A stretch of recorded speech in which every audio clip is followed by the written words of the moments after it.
Hey y'all, it's your girl Michaela Janae here, back with another video. I'm going to be doing something that I have not done in a while, and it really disturbs me because I have been in an amazing reading mood lately. I have been reading good book after good book after good book. So it's almost in the last quarter of the year. We're like past half right now. So I'm going to go through and tell you guys my favorite books of the year, the top books that have stood out to me that I've read this year. As you guys know, I am a clean romance girly at heart. If there is a book that is not clean, I look up for modifications where I can skip the spicy parts of the book. I don't get into all that. I look up modifications. There's a few Instagram accounts that shares the modifications of romance books so that you can skip the spice. I love Christian romance, and I've been reading some books that are actually good to me in the clean romance, Christian romance section. Like, so many of them are like historical romances, which I don't really like that much. There's a small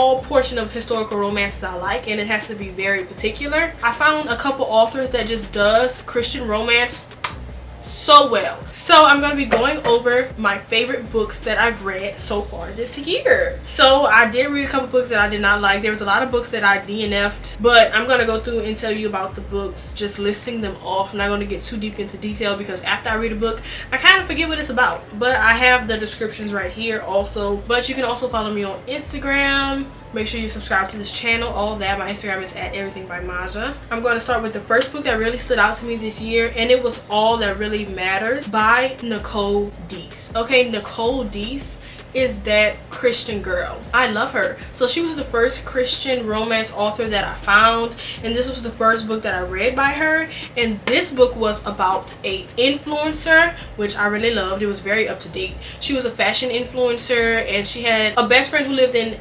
Alaska who was her virtual assistant, and they were basically just doing content together and stuff like that. She had a boyfriend at the time, but then her boyfriend slash manager was telling her that she needed a cause. She needed to connect with some type of group of people to help.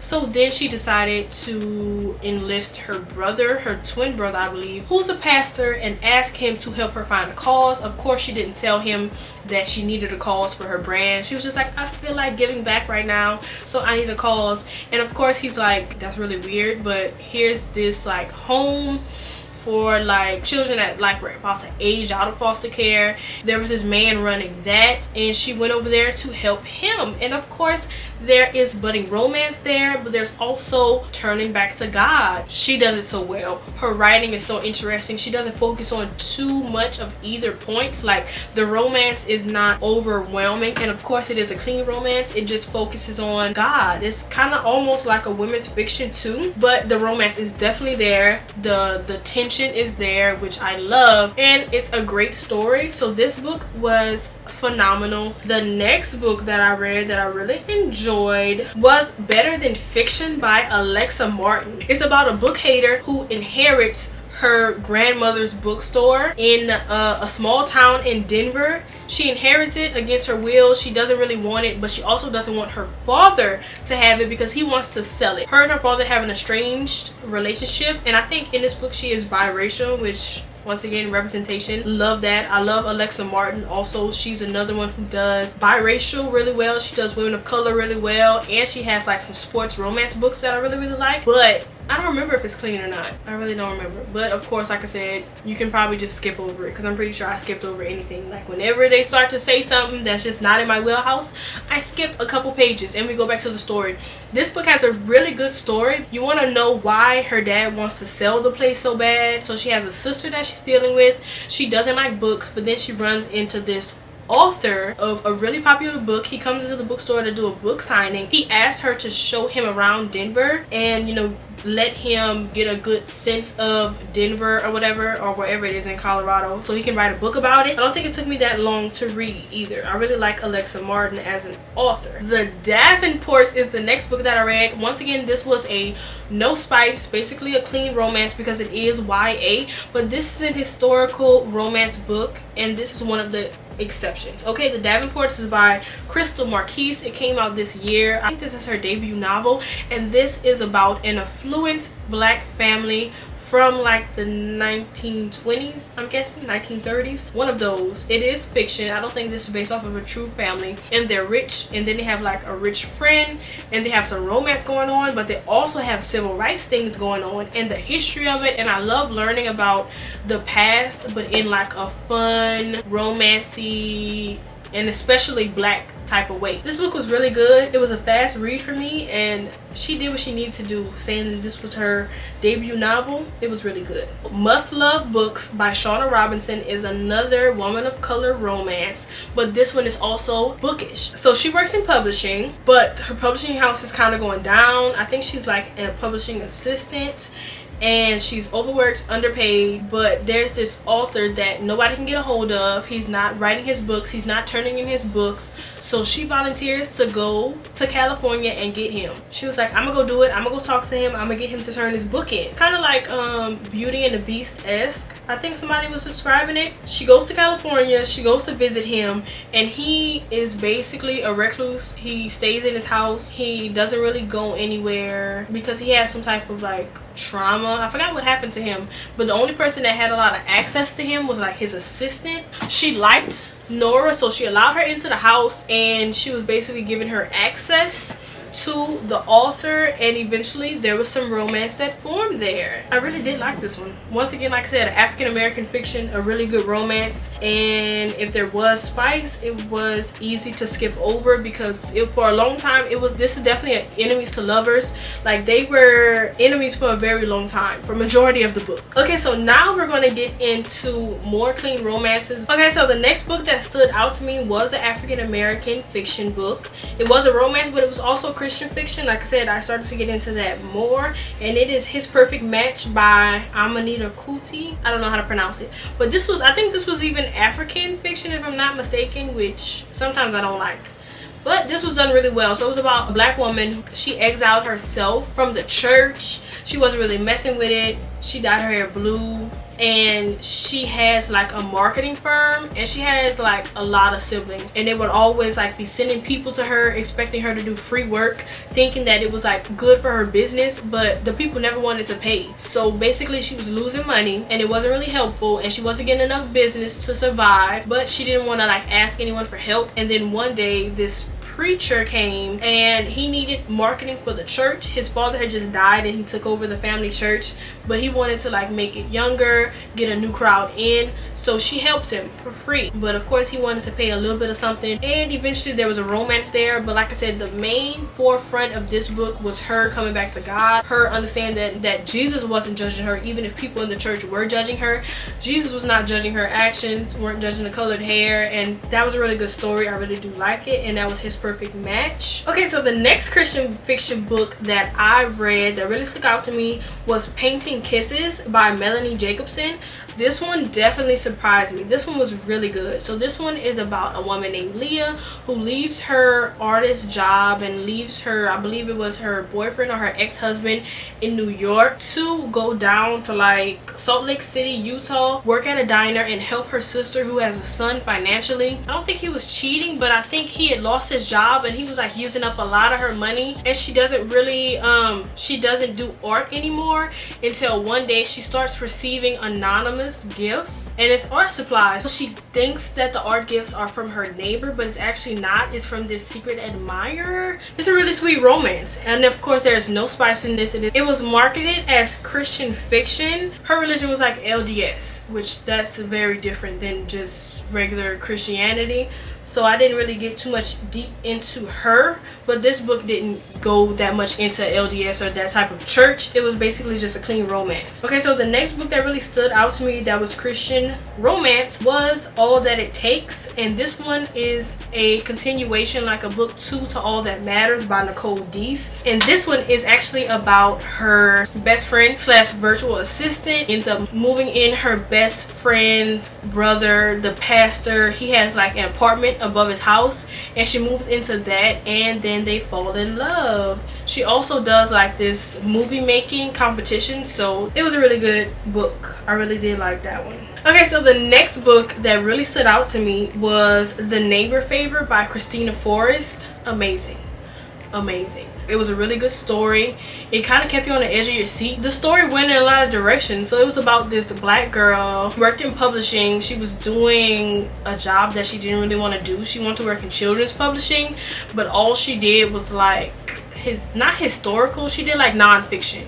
But there was this author that she really liked. So one day she like emailed him and she told him how much she likes his one book, but he didn't think he wants to be an author anymore. So he was just like, okay, you probably really don't like my book, but I'm gonna email you back. So then they started emailing back and forth, but he stopped emailing her because his author name was not his real name. Like, he created this whole pseudo person, this whole fake person. He was a little annoying too, because he so much didn't want his parents to know who he was as an author, so they won't come ask for anything, that he made up a whole separate life, and he didn't believe in his work anymore. And it was dual point of view, and I love dual point of view. Any spice that's in it was very easy to skip over, so I would definitely read some more books by Christina Forrest.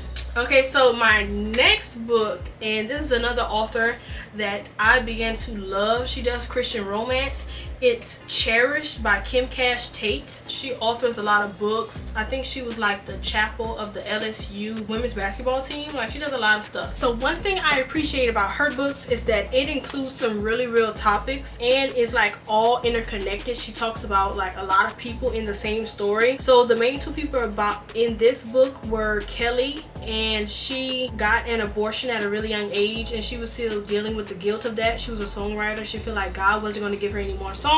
She never felt truly forgiven. She left the church after she had that abortion, and then she comes in contact with the high school boyfriend that was the baby daddy, and she like really resented him because he told her to get the abortion. And it was just really good. It was a story of coming back to God. It was about, you know, God's forgiveness, God's grace. And it also includes another woman who named Heather, and she had some affairs. She also felt that she couldn't be forgiven. So this book was really about forgiveness. It had some romance in it that was really good, but it was more so a story of forgiveness. So I love that Kim Cash Tate deals with some really real topics. The next book that is really high on my list for top books, my favorite book of the year, is The Thing About Home by Rhonda McKnight. I think this was also a debut novel, and let me just tell you, this book is a 10 out of 10, okay?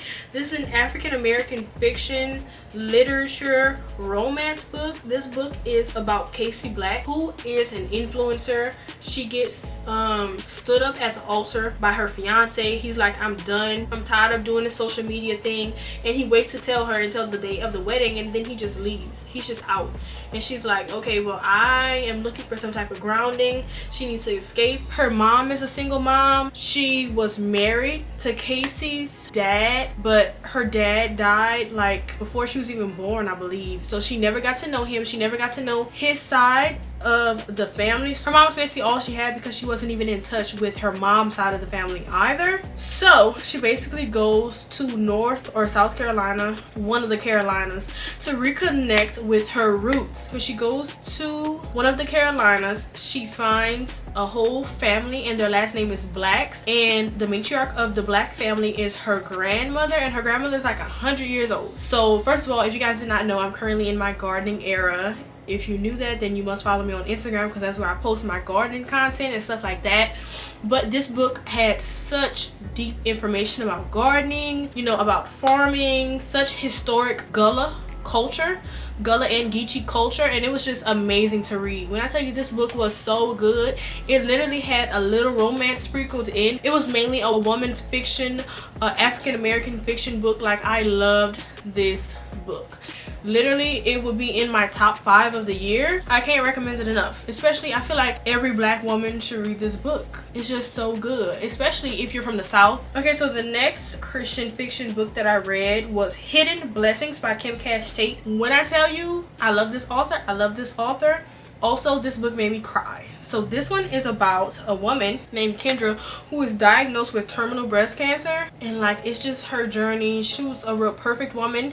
She was estranged from her family. She hadn't been home in years, but then she finds out that she has breast cancer, and her engagement is broken off because her fiance couldn't handle it. The journey of her life post diagnosis and just finding out that it's not gonna be cured, there's no cure for it, but to realize that there's true healing in God. This book was really powerful. It did deal with like some really hard topics in this book, but it was a really good book.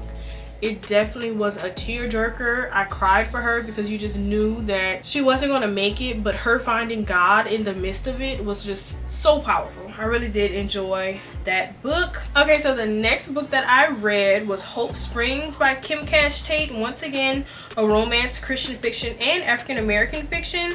This book also tells multiple people's stories. All of her books basically live in the same universe. So in this one, she's telling a story of some cousins coming home to a small town, dealing with some preachers. It has like racial tension in a small town because there's like a black church and a white church, and then there's a grandmother matriarch that has some secrets of her own, but she also develops cancer. I feel like Kim Cash Tate does a lot of cancer things in her book, but this one was really good. It was also a tearjerker, but it dealt with some really good topics, being self-sacrificing, not being selfish. It was a really good book. So that's Hope Springs by Kim Cash Tate. The next book that really caught my eye was Hello Stranger by Catherine Center. Really good book. I love this book. I think I love Catherine Center as a author. So this book was kind of like a romance mixed with mainly women's fiction. The premise of this book was so good. It was about a girl named Sadie who was like in her 20s, but she has seizures due to a heart issue, and one of her seizures led to her finding out that she had like a malformed part of her brain or something like that she had to get it removed. When they went to remove the little malformed area of her brain, they messed with something and it caused her to have face blindness. Like, this was something I had never heard about before, but it was so interesting to read about. So she could see everything around her, but when it comes to the part of her brain that could recognize faces, that was just so astonishing to me because I didn't even know that was possible. So like everything in people's faces were just like rearranged. It didn't make sense to her. That was such an interesting topic. So basically she was dealing with that, and then there was a love interest in that also. One thing I like and dislike about Catherine Center's book is just like they always have a bad family backstory, like always. I've been reading a bunch of Catherine Center's books and they always have a terrible family, and like sometimes the family gets a voice and then sometimes they don't. But when they do get a voice, the family just be going crazy, like so disrespectful, so rude, so not loving. So that was a major plot in Hello Stranger. So if that's a trigger warning to you, having a bad family, do not read this book, because her family was just terrible. She had a terrible stepmother who turned out to be okay. Father was terrible, and her stepsister was super terrible. The twist in Hello Stranger was phenomenal. Nothing too crazy in this book. It was a really good read. It was also a fast read because I was trying to get through it. I loved it. So the next book that I read that definitely stuck out to me was What You Wish For by Catherine Center. I listened to this audiobook, and this one is about a school librarian who recently moved schools about 3 years ago. This girl also did not have a good family, so she basically had a found family in the principal of her new school. The principal and the principal's wife, they are the founders of the little elementary school, but the father, which was the principal, passes away, and basically she was living with them also. The school needs a new principal, and the new principal is a guy that she used to work with at her previous school. This new guy comes in and basically turns the school upside down, and she's just like, why are you an entirely new person? That was the book, her figuring out why he was acting brand new all of a sudden, because he used to be really fun. He was, you know, happy-go-lucky, all that, but then when he came to this new school, he was just cutting up, and he was trying to control everything, shut down the fun, super protected, but there was a reason for that. This book was really good because you were wondering like what was going on. I like that she keeps her male MCs very mysterious. Like, you don't really know what's going on in their head. It's not dual POV, so you're just like, what's going on with him? And this one really had you saying like, what's going on with him? So the next book that I read is Nicole Deese's most recent published book, and let me tell you, this book was good. This book was good. Okay, The Words We Lost by Nicole Deese was also top on my list, definitely top 5 of the year. This is about a girl named Ingrid, and Ingrid is in publishing, and she is a high-rise like publishing exec at a very young age. I think she was like 28. She published her best friend's book. Basically, her best friend name was Cece, and she did this like fantasy series that America basically loved. They were eating on the palm of Cece's hands, but then Cece passed away due to an illness, and Ingrid fell apart. Ingrid was also in a relationship with Cece's cousin, and they all lived in this like little small port boating town. But Ingrid left. She went to LA and left the boy behind also. So she had a very complicated past with her dad. She used to live on a boat. She goes back to the town to look for Cece's last manuscript before she died, because she was supposed to finish one last book in her series, but it was nowhere to be found. But Cece liked adventures and she liked scavenger hunt, so basically she made it like a scavenger hunt for her best friend and her cousin to get back together to like figure out where her manuscript was. This book was so good. It has so many moving parts. It had like mystery elements in it, because you're like, what is going on? Who's doing this? How is these things coming together? This book was so good. And once again, Christian fiction. All the ones I'm telling you are top tier. That's why I'm labeling which ones are Christian and which one is not. This is a Christian fiction, but it is just so good. Nothing compromising in it. The romance is so good also. But I think that is it for this video. These were all of my favorite books that I've read this year. I'm trying to currently navigate into all clean / Christian / closed door romance books. Romance is definitely my genre. Women's literature is also my genre. African American literature fiction is my genre. So I just try to read things that are basically not compromising to me and not compromising to my faith. So if anything is like a little bit too heavy, too much, I just skip right over that. And then I'm like, okay, maybe this author isn't for me. But I really like a good story that doesn't really need the spice, that the spice is not a main part of it. I love the love and the connections, just like I love romance movies, especially because of my parents. I do love a good Hallmark movie, and Hallmark movies are no spice, just really good, cute love connections. So if you guys ever need a book recommendation, hit me up. I will be doing, at the end of the year, I'm going to be doing another video sharing everything that I didn't share in this one. If you want to know what I like from this year so far, check out this video. If you have any book recommendations for me that are Christian fiction, romance, African American literature, fiction, let me know, because I'm always looking to read something, and I'm finding out who my favorite authors are slowly but surely. So it's really fun for me right now. So I think that is it for this video. I will be talking to you guys in my next video. Go out and download the Libby app if you haven't already, because that is the only place that I read books. I haven't picked up a actual book in a while. Follow me on Instagram at everything by Maja. I'll see you guys in my next video.